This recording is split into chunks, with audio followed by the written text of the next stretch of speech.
All right. Welcome, everyone. Thank you for joining our webinar today featuring Huntress. My name is Ryan Richmond. If you guys don't know me, I think most of you do. I'm the technical account manager here at 5S. We have Matt Tomlinson from Huntress joining us today. He'll be leading the presentation and demo. We do want to make this interactive, so if you have questions, please do ask them. We have a chat feature, or if you want to ask, then I can unmute all of your mics. Just be aware of background noise if you are unmuted. You can always self-mute yourself. I know Matt will probably ask questions to you guys as well. I know most of you are technical, so we can go as deep as we want in this conversation today. So from there, I'll hand it over to Matt. Yeah, thanks. Welcome, guys. I absolutely will want this to be interactive. I don't particularly want to stick in slides the entire time. So if you have questions, if you are curious about how we operate, how we work, where we fit, anything of that nature, feel free to ask questions. I would say we should probably unmute the lines, and if you guys have questions or if you want to just chat about something, feel free to jump in. We have a small group here, so this is perfect for interactive conversations. So just a little background about me. I come from the, let's call it the MSP/VAR space.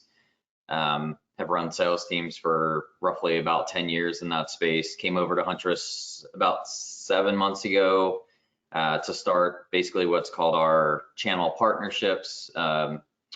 And I'll get into a little bit about the history of Huntress, but my job is to get traction in all technically non-MSP spaces. So direct sales or going through bars or something of that nature. So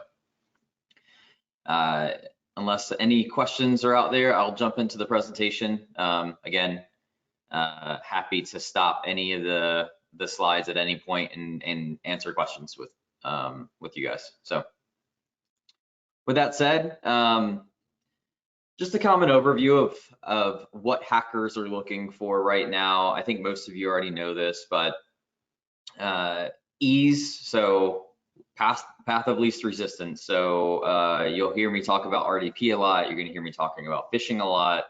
We'll talk about ransomware. These are all very easy things for hackers to leverage. They're going to look for open vulnerabilities in an environment, which I'm sure all of you have heard about patching and making sure that your environment's up to date and all of the things that are kind of good hygiene. And then honestly, monetization of data. How can a hacker make money off of your data? And there's a couple of ways to do that. Some of that is through ransomware. We're finding more and more organizations that are actually leveraging extortion versus ransomware. And this is something that an organization named Maze started. They kind of dissipated, literally they retired. They made enough money that they could retire after a couple of years of this. So there's new organizations coming out that are doing the exact same thing. And so I'll talk about a bit about extortion as well. So, you guys have seen all of this stuff. These are all the, big names out there, hacker selling details of 142 million MGM hotel guests, right? Canon, Manchester United. You might have seen some of the most recent ones, SolarWinds, Tyler Technology, UH, the United Healthcare System, roughly 4,000 healthcare entities that were hit. So you see the big stuff out there, but the reality is that those are just grabbing headlines for the most part. So if you look at the graph here, for the most part, you'll see about 80% of all breaches are happening in the sub 1,000 space. Even when you get into the 1,000 to 10,000, which, I think all of you guys fit into this kind of bigger pie chart here, is where the massive breaches are happening. So, the organizations that you see in the news are kind of in this sliver here, maybe in this sliver here, right? And Coveware is a organization that they focus on doing analytics in the security space.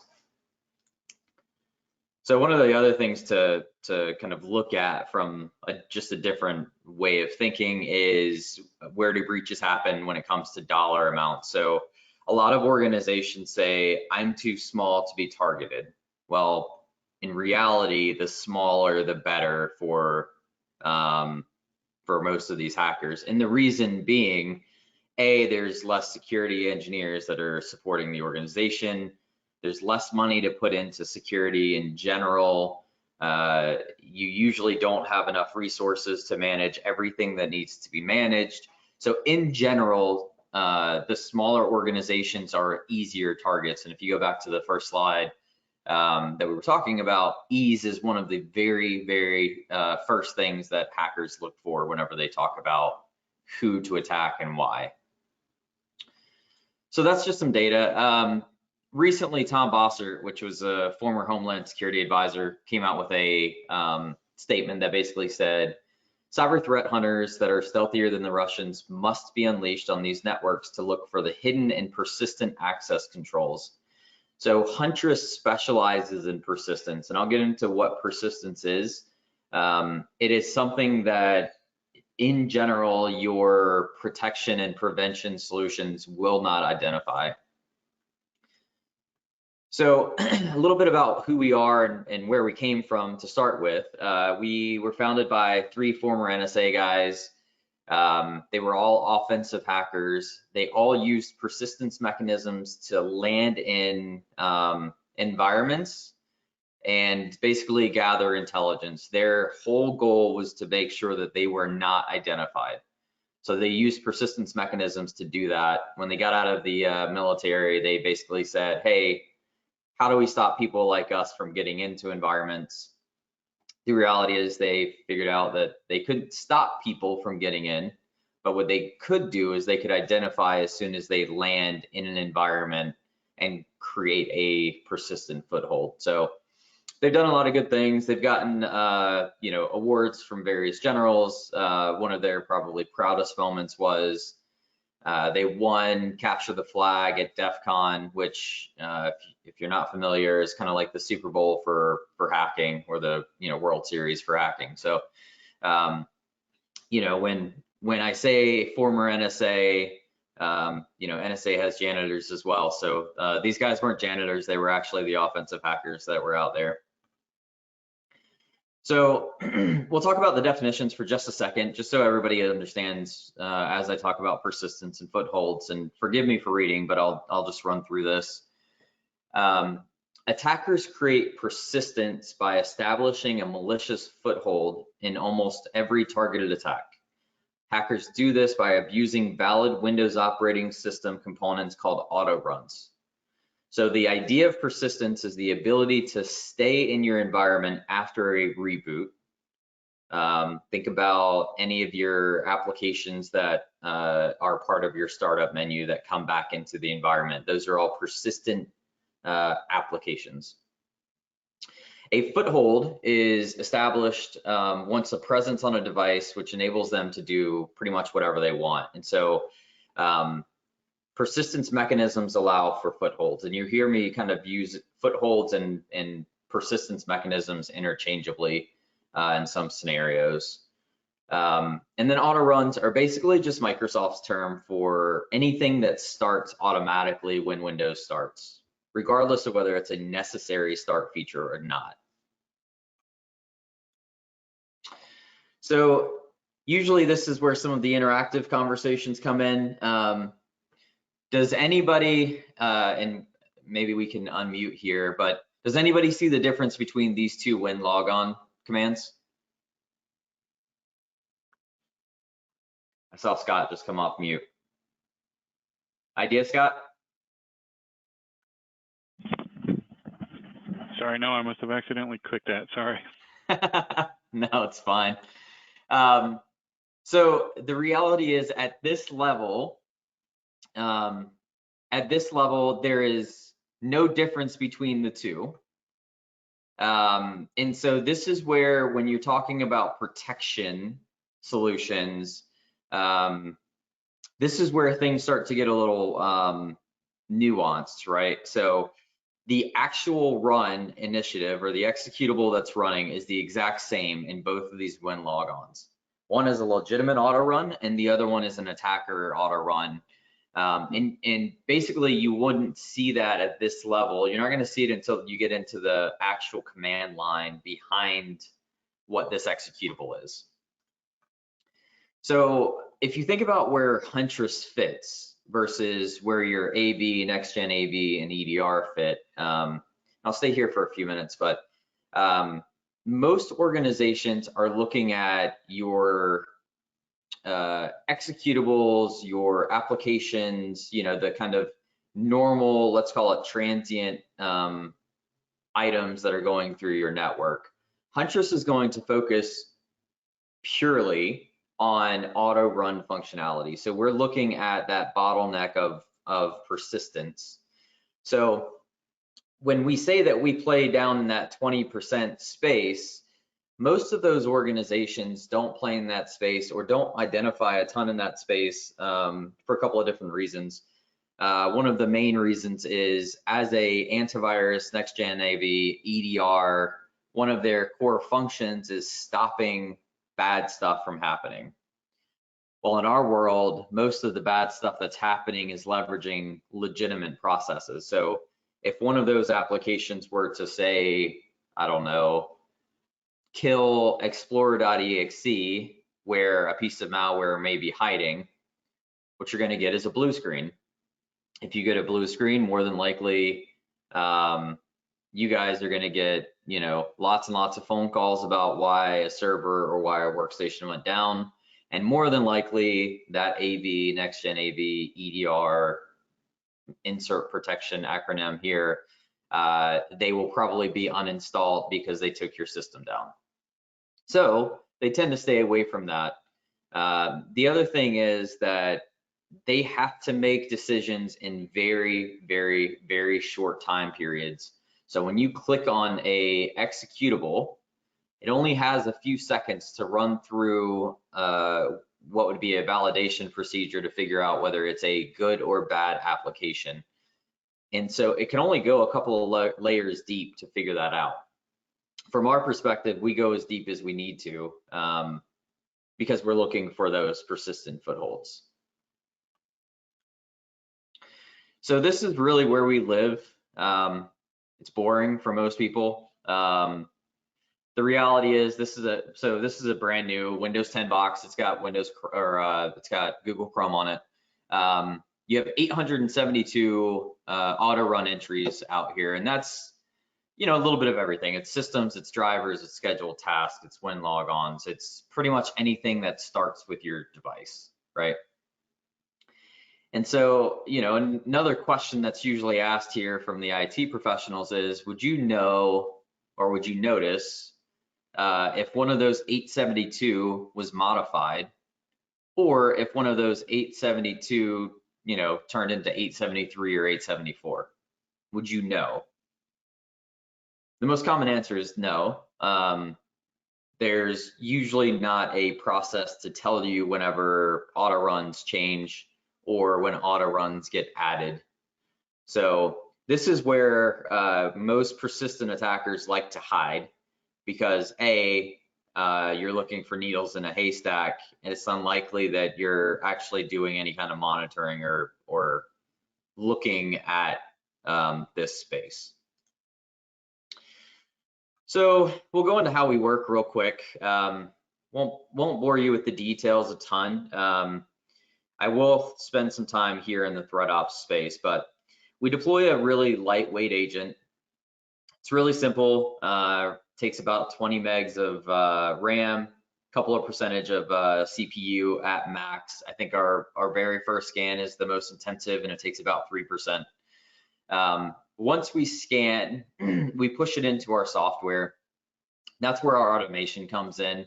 It's going to take a lot of the known goods out of the environment. So we already know that, known goods are digitally signed. They have a very specific process in how they operate, how they work.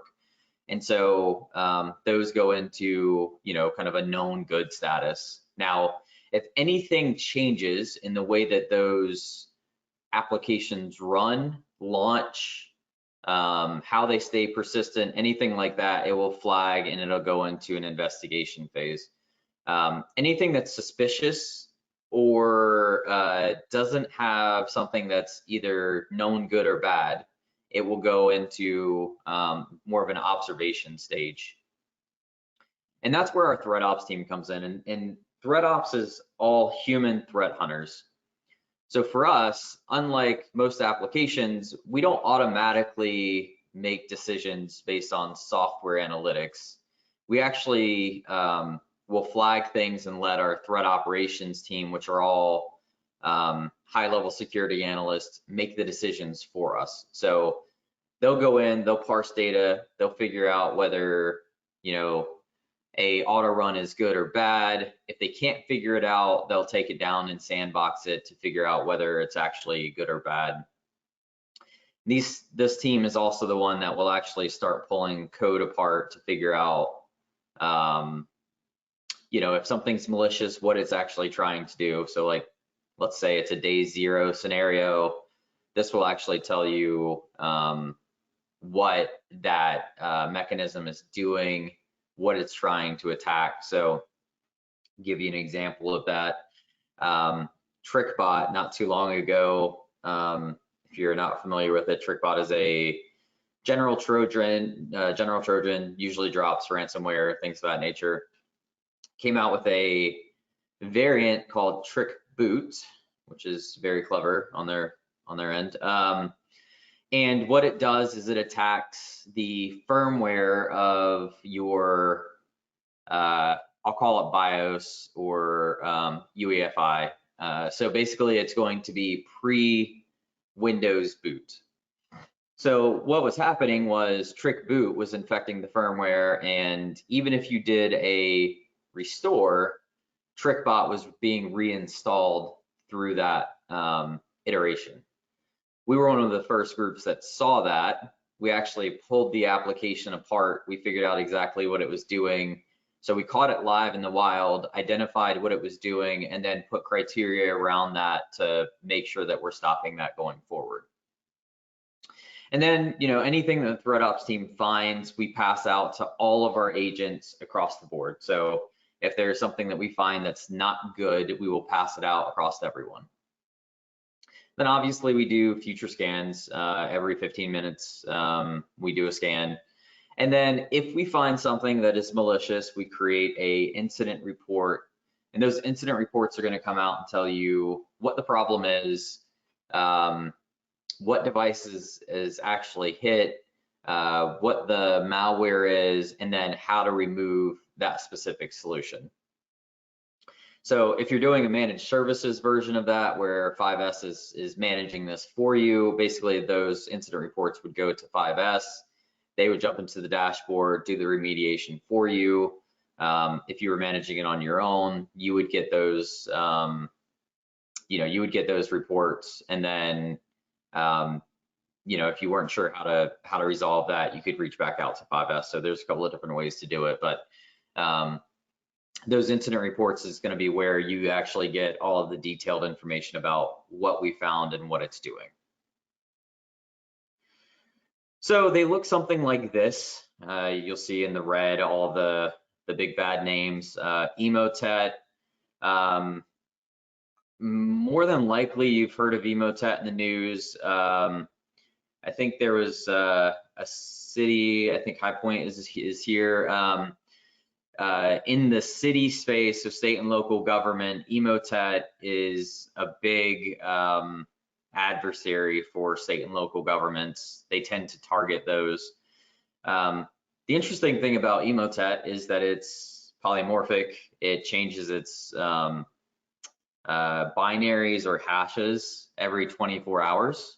And so most of your prevention solutions can't identify it. The best thing on the market that can find it is about a 50% efficiency rating on identifying Emotet.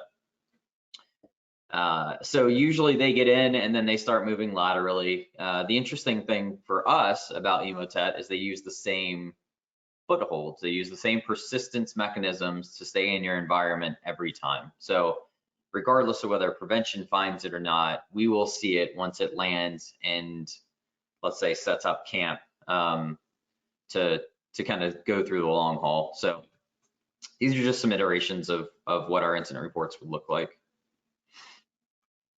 So I'll spend some time here. Is everybody familiar with NIST and the cybersecurity framework?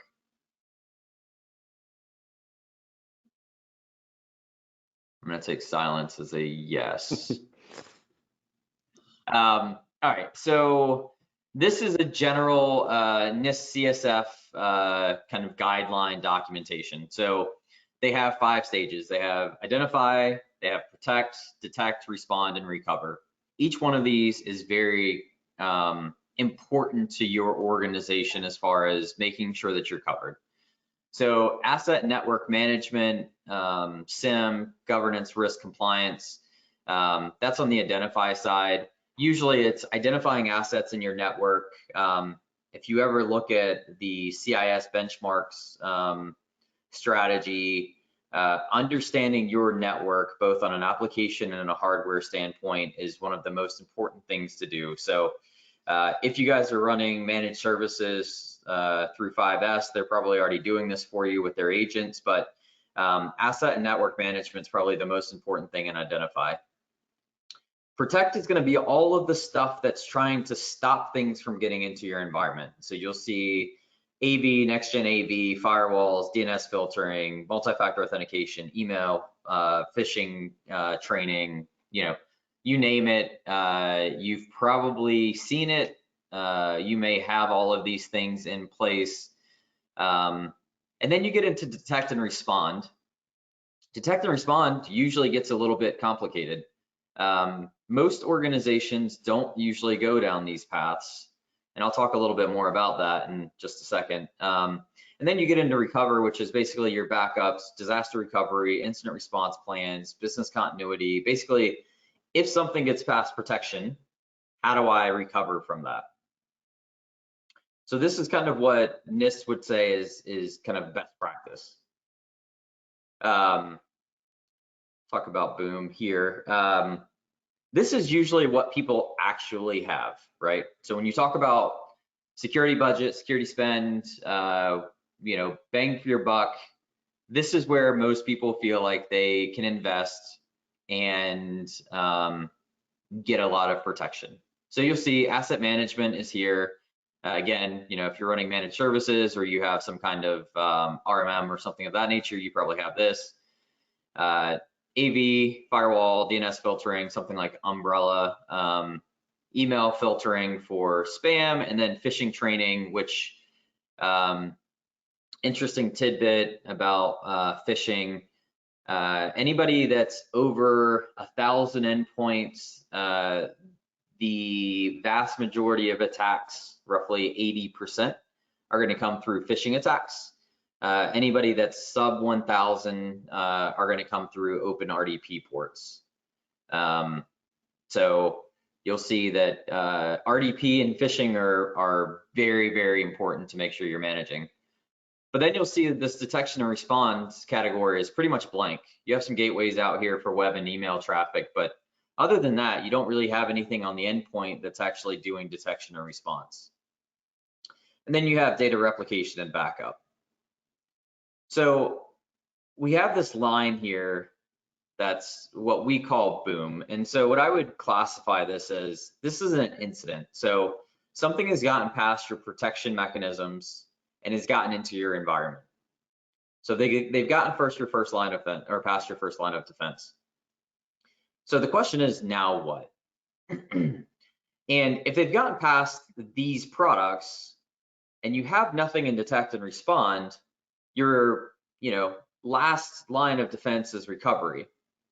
Now I'll get to a slide in just a second that tells you why that's a bad thing. But detection and response is where Huntress fits. Our job is to find people as soon as they get into the environment, or within minutes of them getting into the environment, giving you a way to get them back out before any malicious activity is done. So you'll see us here. So if you look at some data, here's Varonis. They're basically saying, hey, backup and restore is not the only answer. And the reason being is the average stay time in an environment based on industry is around 200 days. And you can kind of see, public sector out here, 190 days, manufacturing 168, healthcare 255, entertainment 287. So if you look at all of these orgs, even the best of them, financial services, takes about 163 days. Well, back in my MSP/VAR day, most of the time we were doing 90 to maybe 120 days worth of backup. So we would have, good data for 90 days or so. You can start to see where the overlap and the problems come into play though. If you have something on your environment for 160 days, excuse me, I'm sorry. If you have something on your environment for 160 days and you only have backups for say 90 days, then obviously what you're going to be doing is restoring bad data.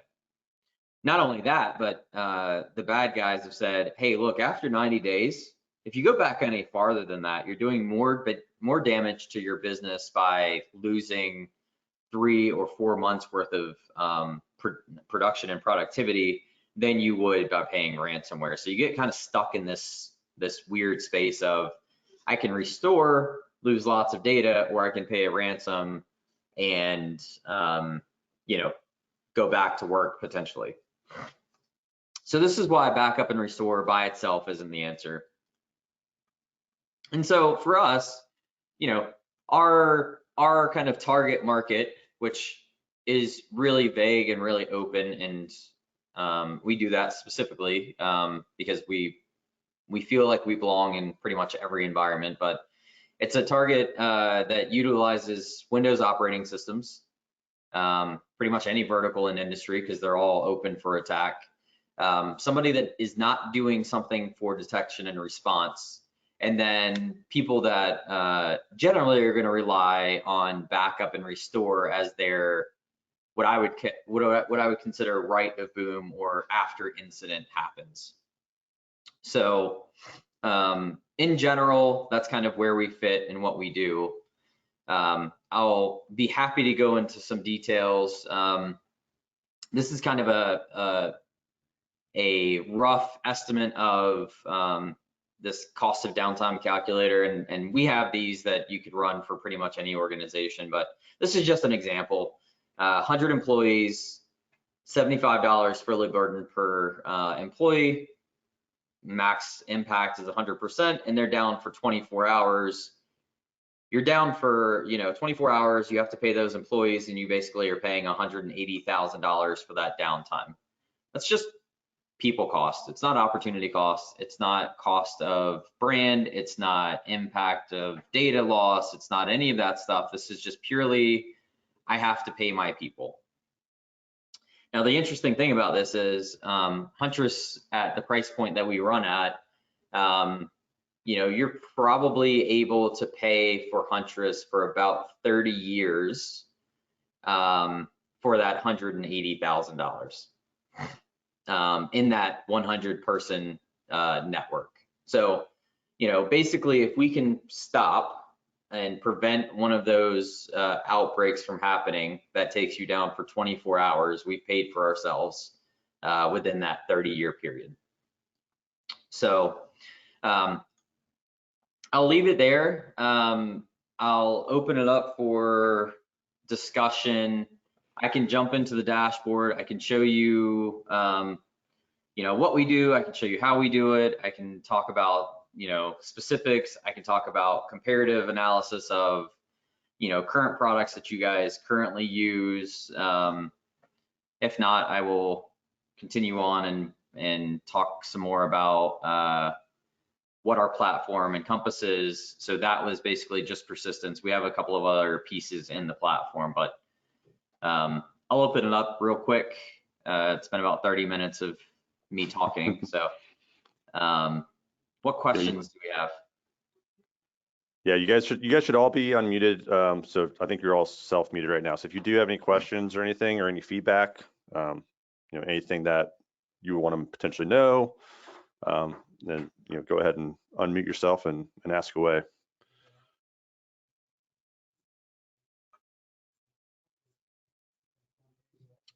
Looks like no one's got any questions. Either I'm doing a really good job or I'm doing a really poor job. We'll see. I'll say we did this in our last webinar. We'll give away a special prize to anyone that can ask a question or comes up with a good question to ask. We'll send you some 5S swag. So we want to make this interactive and a good use of everyone's time. So don't be shy if you got a question, go ahead and ask it. But if not, then that's cool too. But we can always address anything afterwards. So leave it there. Yeah, and I'll stop sharing here for a second. What I'll do is I'll jump into our dashboard. I'll show you guys the actual product. And so while I'm doing that, again, feel free to ask questions. We can always play Stump the Chump, where I'm the chump and you guys try to stump me, which is probably not that difficult, but it's entertaining anyway. All right, so can you guys see the dashboard here? Yes. Awesome. Okay. So we talked about persistence. Persistence is one piece of what we do. We have what I would consider 3 other kind of core features to our portfolio and our product. We have ransomware canaries, which slightly different than most ransomware canary solution sets out there. So basically what we do is we install a Word document into an environment, into every profile that we have an agent on. And then what we do is we randomly generate a name for that ransomware canary. We put a special character at the very beginning of it, so it's the first thing that gets hit. And we also have a QR code built into it, so we can actually track anything that's leaked out to the dark web back to an individual profile. So there are scenarios, because of how we operate. Again, we're looking for footholds. We're looking for people that want to stay in your environment for long periods of time.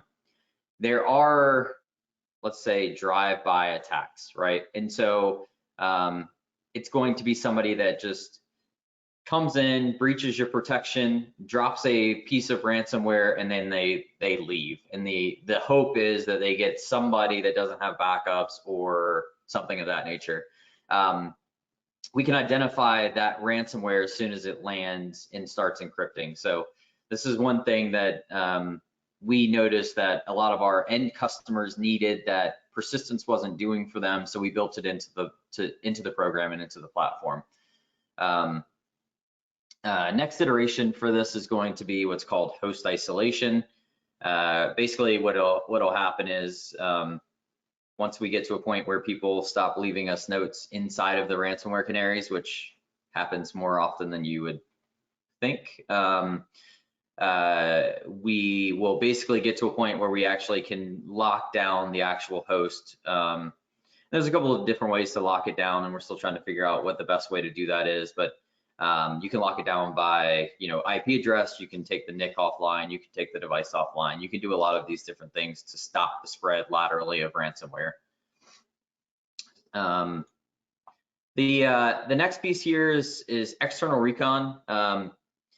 This is basically a external port scanning solution that's going to tell you whether you have vulnerable ports in the environment or not. And so I'll show you something that's, I guess, fairly scary here. If you guys are familiar with Shodan, you've probably seen something like this before, but I mentioned remote desktop earlier. So this is a free solution. I'm not logged into anything. You have 3.7 million remote desktop ports that are open to the world today. 897 of those, so almost 900,000, are in the US. And if you scroll through here, you will see things like I have an IP address in Brazil on a Windows Server 2012 box. I know who the username is, and I can brute force this device. Here's another one. I have a Windows 7 box that's got RDP open. Again, IP address, country. I know what SSL certs I have. And you can, again, we have 3.7 million of these that you could scroll through and see. So one of the things that we do is we actually take Shodan data and we take our own data. We crawl the external IPs, and the external IPs we just get from your actual agent installs. So basically, you'll have a local agent. That agent is obviously going to hit a gateway or an edge device at some point in time. Once it hits the edge, it translates it into an external IP. We grab the external IP and scan against it. So what we'll tell you is what protocols are open, what ports are open, what service is running, and then we'll tell you an organization or a department or however it's configured. We'll tell you that as well. And then you can do a bunch of different things. You can either shut the port down if it shouldn't be open. You can make sure that privileged access is in place, so people only have access to certain things. There's a lot of things that you can do with this data. And then the most recent addition to Huntress is managed antivirus. So basically, what we did was we ran into a scenario where a lot of organizations weren't quite sure what they needed to do for traditional AV. Microsoft Defender is probably one of the best traditional AVs on the market. One of the downsides to Defender was that it was almost impossible to manage in a multi-tenant environment. So what we did was we actually built a management tool on top of it that allows us to do bulk action. We can do mass management of Windows Defender in an environment from a multi-tenant standpoint. So that's all built in. Obviously, Defender is a free product. So with Huntress, you get the ability to get both antivirus protection and the persistence mechanisms as well. And so when you jump into persistence, you get something that looks like this, which is investigations, incidents, both active and resolved. Investigations is where we actually dive into the auto runs. Resolved incidences, where we actually fix something. And then you get something like this, which is basically a incident that's still open. So this is what an incident report looks like. You have the footholds, which is our kind of bread and butter, how they're staying in the environment, what the file path is, what the registry data is. You'll see various commands that are being run. So this is hiding inside of a driver support executable path, but it has some additional commands that are running. Same thing up here. And so we give you remediation instructions on how to solve that. We actually give you a remediation plan that you can approve, and then our agent will take action on that for you. So you don't really have to have security specialists necessarily. This makes it really easy for groups like 5S to actually do remediation in a very effective and very clean way, because our threat ops team is actually giving them this information.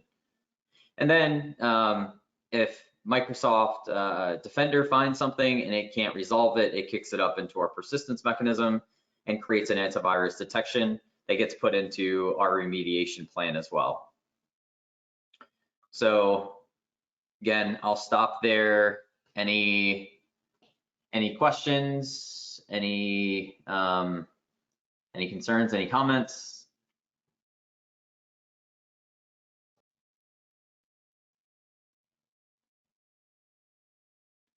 Does Huntress work with Microsoft Defender exclusively, or would it be able to work with other antivirus solutions?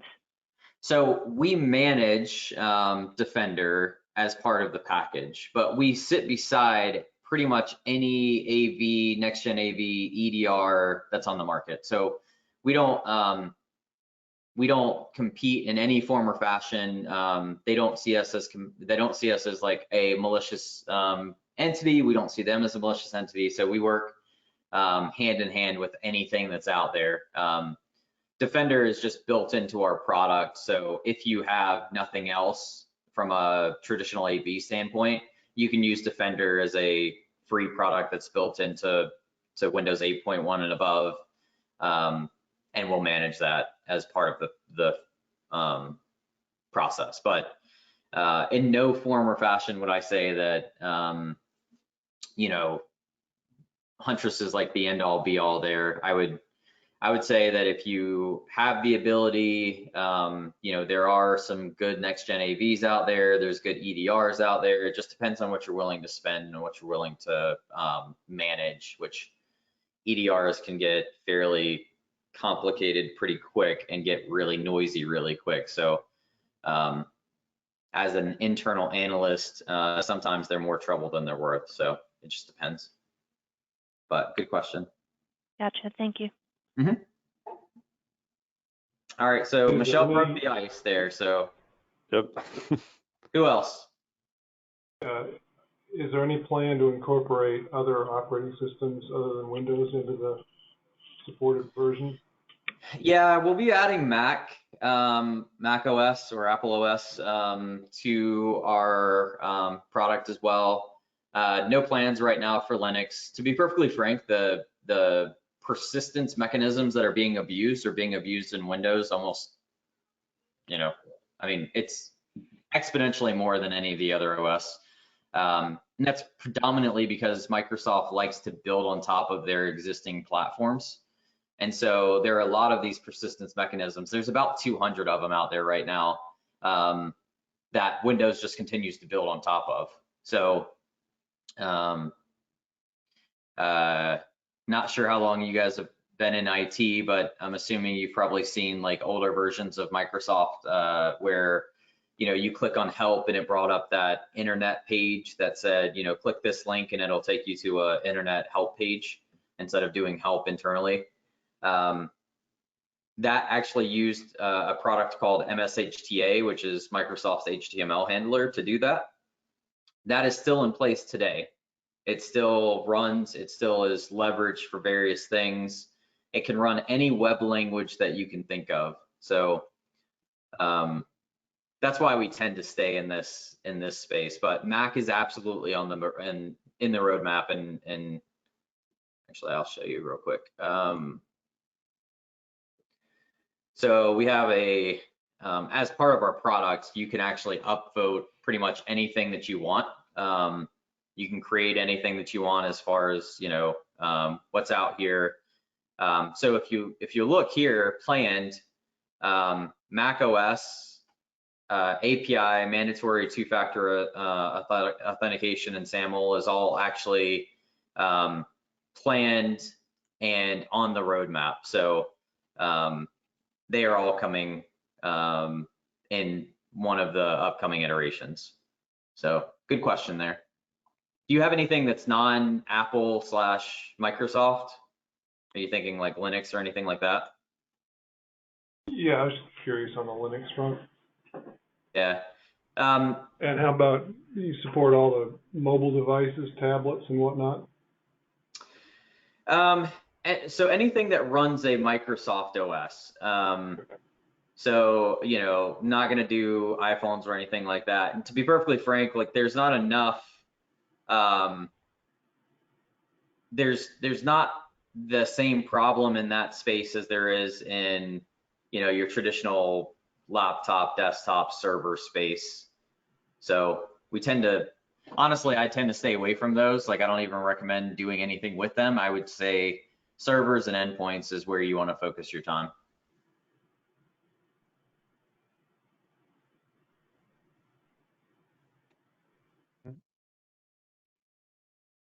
Good questions. What else?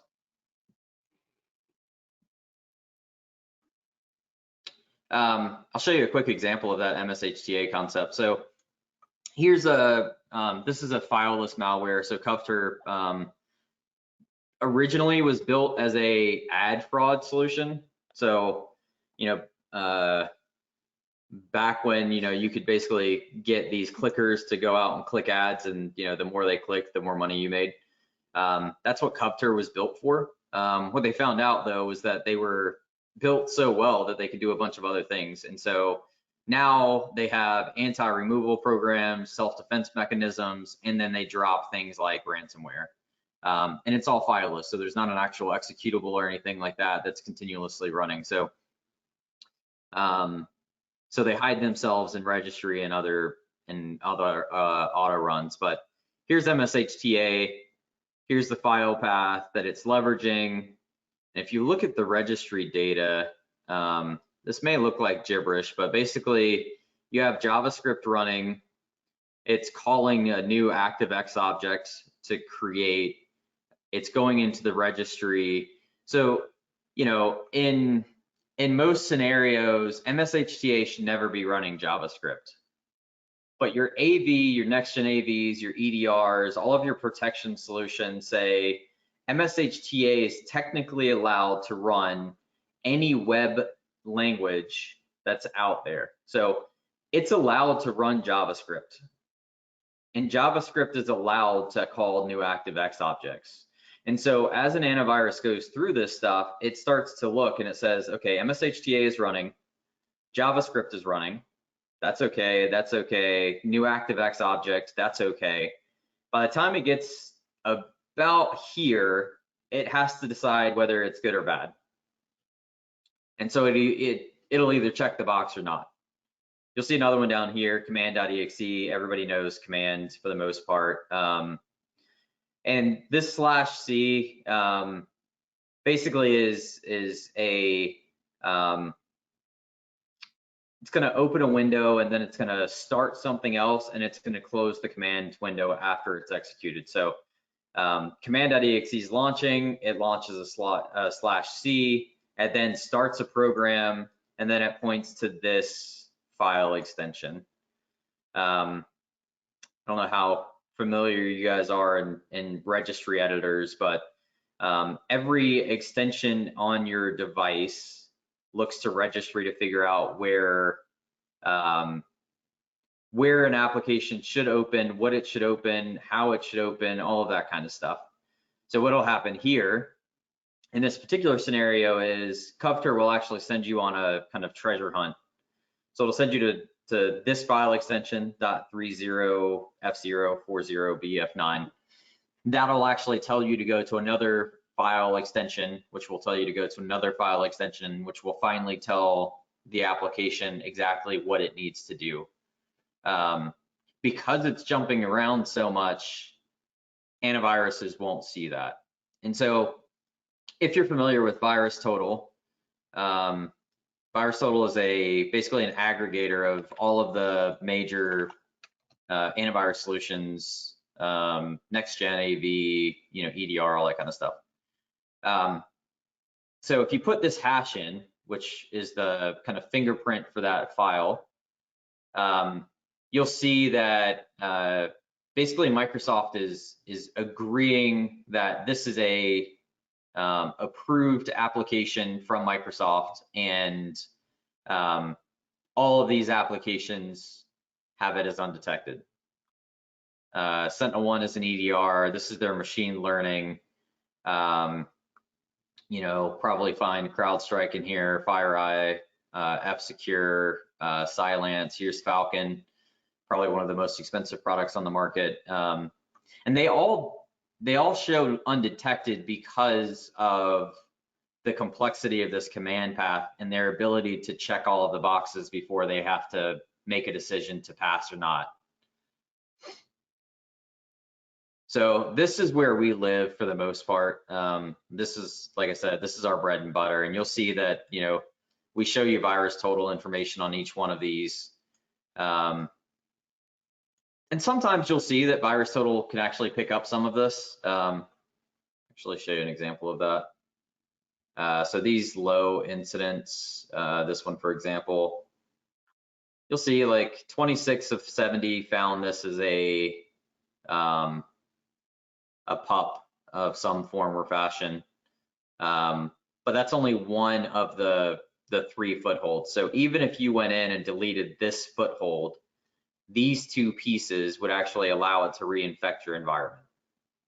So you have to actually take all of these things out to actually solve the problem. So, you know, if anybody does anything with like gardening, or, you know, I had this huge bush down in my yard that I had to take out, and, you know, I had to chop it down and pull it out from the roots. This is the similar concept. I have to actually get all of the roots out to get that piece of malware out of your environment.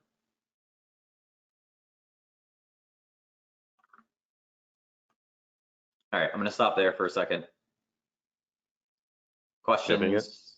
Any other questions or anything else that you guys would want to see or curious about?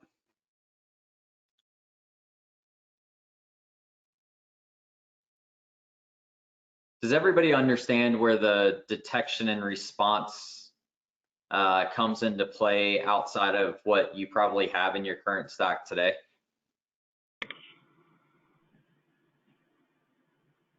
Yeah, that would be one of the biggest concerns you have trying to get rid of these things, is how you get rid of it. Yeah, this is really where we actually will, and again, it depends on whether you're doing a managed service or if you're managing it yourself, or you're kind of co-managing, you know, depending on your agreement with 5S on who does this. But basically, the remediation tool that we have built in, the agent will actually remove all of these items, which will remove these 3 footholds. So once it creates a ticket, the ticket will come in, then you'll know that you need to take action. We call it assisted remediation. We don't want to automatically take action. Again, if you look at, show you the cup, for example, because it's the sneakiest one, but like it hides inside explore.exe. So that one's a little bit more finicky, and it's a little bit more difficult to take out. And so we actually give some very specific instructions on how to remove that. We actually have a removal tool that we built for it because it's so nasty. This one's actually kind of interesting. If you know anything about the auto runs or registry, this is considered a null character. So when you try to open this value inside of the registry, Microsoft doesn't know what to do with anything that's got a /x00. So it'll say it's not found. So before you actually go to try to remove this value, one of the things that we have to do to remove these hidden values is we actually have to change that /x00 to a null classification, and then Microsoft knows how to open it. So there's some of these caveats out there that you know, our application will help you with as you're going through and removing this. But you know, we are looking for the needles in the haystack. So if you guys have, you know, an AV, a next-gen AV, EDR in place, you know, you're probably going to catch a lot of the transient stuff. The stuff that we're grabbing is the really nasty stuff. I mean, we're really focused down on, you know, the high-level attack vectors. So, you know, I mentioned Emotet. It's one of the worst out there. TrickBot, QuackBot. You know, there's GanCrab, there's Maze, there's, you know, all of these different groups that are out there. And, you know, our job is to identify when they hit and get them out. So it's not a matter of if your prevention fails, it's when. The idea here is to make sure that you have a solid defense in depth strategy. You may hear it as layered security approach, but nonetheless, it's basically making sure that, you know, you're protected in as many forms and fashions as you can be, to make sure that you don't get to a point where you are forced into paying a ransom, or, you know, restoring to, you know, last quarter's data. How are the agents maintained? Is there an in-house server that they chat with, or how does Now, speak a little bit to that? yeah, no, that's a good question. No, they're all updated by our server. So the only things the agents do, they carry out 2 tasks. One is the auto run scanning, and then the other is basically the removal actions that we push. Their updates come from our central AWS servers, and they're updated whenever we push down new updates.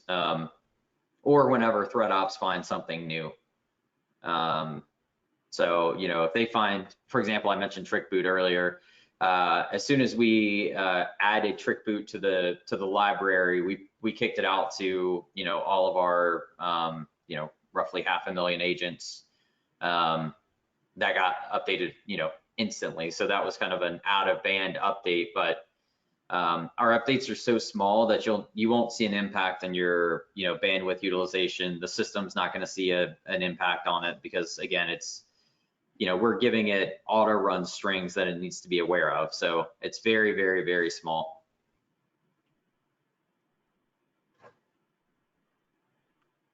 If the agents get updated via AWS, are they VDI friendly at all then? Do you have a different solution for that?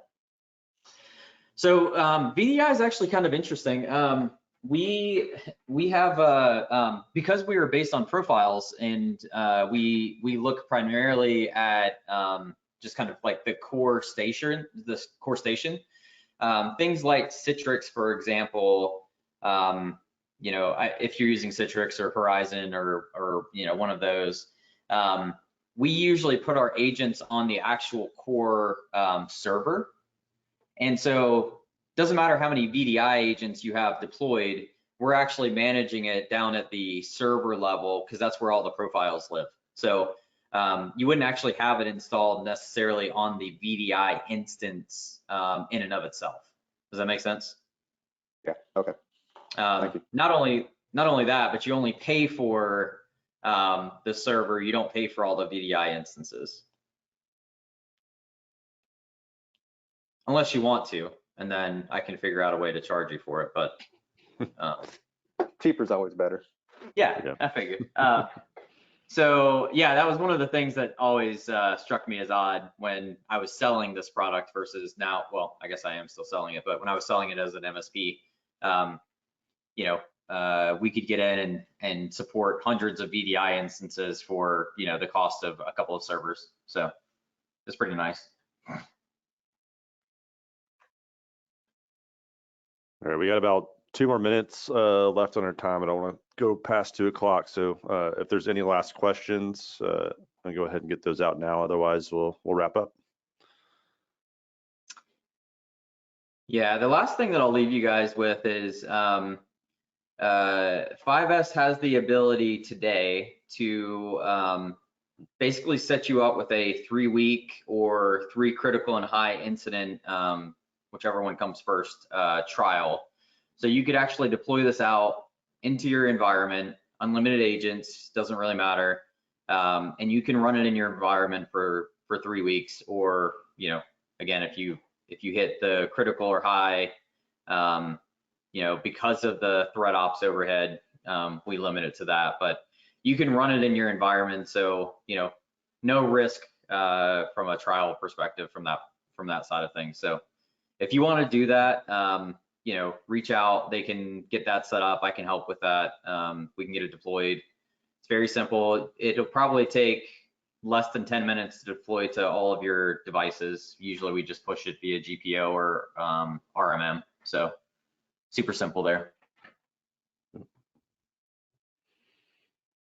All right, sounds good. I think we'll wrap up right there then, with it being about 2 o'clock. So thanks, Matt, again for leading the presentation today.